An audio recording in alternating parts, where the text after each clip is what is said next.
Nars. Yavaş yavaş kılarsın. Atam bir dakika Asiye göstereceksin paltoları. Hara geçsin Sunay. Ha? Meytara. Bir tek gidecek. Adam gitmeyecek. Bir de başka gidecek. Və sunkalarınızdan az. Sunkasız məktəbə gedirlər. Niyə? Müəllim döyər sizi.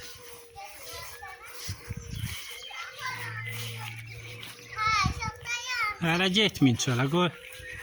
Vaxta var hələ. Gözləyin hələ.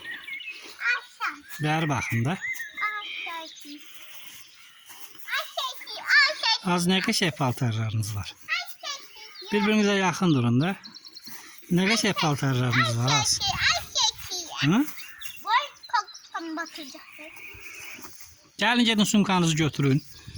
Evin qabağına gedin. Gəlin gedin.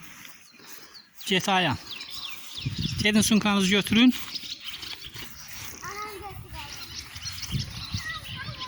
Gözlə. Dedim o da qalsın da arada. O da çəkilişdə olsun da arada. Sonra sunkasız məktəbə getməzlər bala.